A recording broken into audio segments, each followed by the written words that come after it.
राम राम। आज हम श्रीमद् भगवत गीता के अध्याय 4 ज्ञान कर्म संन्यास योग का श्लोक 20 संस्कृत उच्चारण और हिंदी अर्थ सहित सीखेंगे। पहला चरण, त आधा य पूरा, य के साथ आधा का त्यक, आधे त के साथ वा, त्यक्त्वा। क म के ऊपर है आधा र, क के साथ आधा र पढ़ेंगे कर, और म में अ मिक्स करेंगे कर्म, फ में अ मिक्स करेंगे फला।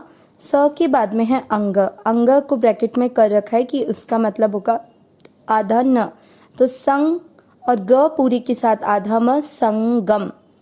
पहला चरण फिर से, त्यक्त्वा कर्म फला संगम।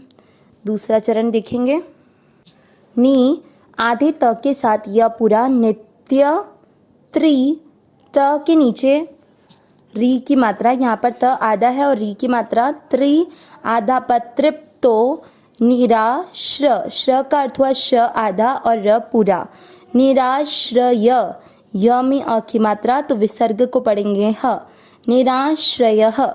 दूसरा चरण फिर से, नित्य तृप्तो निराश्रय। पहला और दूसरा चरण साथ में, त्यक्त्वा कर्म फला संगम, नित्य तृप्तो निराश्रयः। तीसरा चरण, क पूरा, म के ऊपर है आधा र, उसको क के साथ पढ़ेंगे कर, म पूरा, फिर आधा अण, कर्मण, और य में अ मिक्स करेंगे कर्मण्य।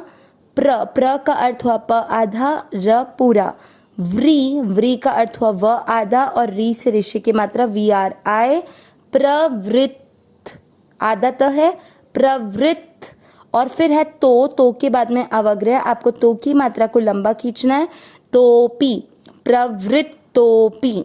तीसरा चरण फिर से, कर्मण्यभि प्रवृत्तोपी।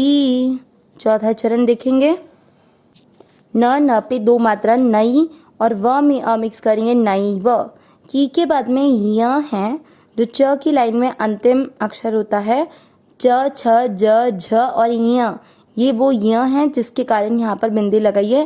किंचित, ची के साथ आधा त, नैव किंचित।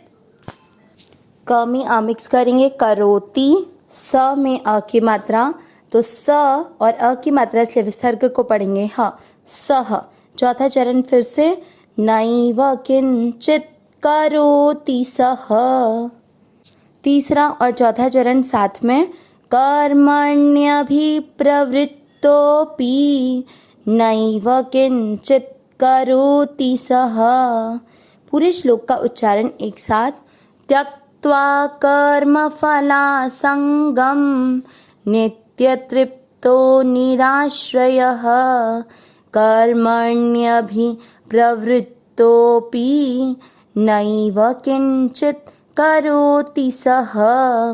एक बार फिर से, त्यक्त्वा कर्म फला संगम, नित्य तृप्तो निराश्रयः, कर्मण्यभि प्रवृत्तोपि नैव किंचित करोति सह। श्लोक का अर्थ देखेंगे। भगवान इस अध्याय 4 के 19वें श्लोक और आज के श्लोक 20, इन दोनों में जो कर्मों को तत्व से जानने वाले हैं उन कर्म योगी का वर्णन कर रहे हैं। पिछले श्लोक में भगवान ने बताया था कि जिसके संपूर्ण कर्मों का आरंभ कामना यानी इच्छा और किसी संकल्प से रहित है, और जिसके संपूर्ण कर्म ज्ञान रूपी अग्नि से जल गए हैं, तो ये किसके लिए बोला भगवान ने, जो कर्मों को तत्व से जान रहे हैं। उसी क्रम में भगवान आज के श्लोक में क्या बता रहे हैं, त्यक्त्वा, त्यक्त्वा यानी छोड़कर, किसको छोड़कर, कर्म फला संगम, संगम यानी आसक्ति, कर्म फला यानी कर्म के फल, जो कर्म हम कर रहे हैं उसके फल में आसक्ति का त्याग करके, नित्य तृप्तो, नित्य यानी हर समय, और तृप्तो यानी तृप्त जो सदा तृप्त है, निराश्रय यानी निर्धन आश्रय, जो आश्रय से रहित है। मतलब क्या हुआ पहले और दूसरे चरण से, कि जो कर्म के फल की आसक्ति का त्याग करके सदा तृप्त है और आश्रय से रहित है। आगे, कर्मण्यभिप्रवृत्तोपि, इसमें कैसे शब्द अलग अलग करेंगे।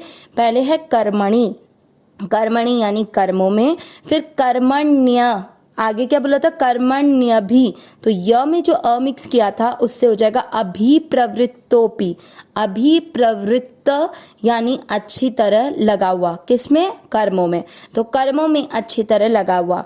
और तो के बाद में जो अपन ने अवग्रह लिया उससे बन गया अपि, अपि यानी भी, तो जो कर्मों में अच्छी तरह लगा हुआ भी, ये तीसरे चरण का अर्थ हुआ।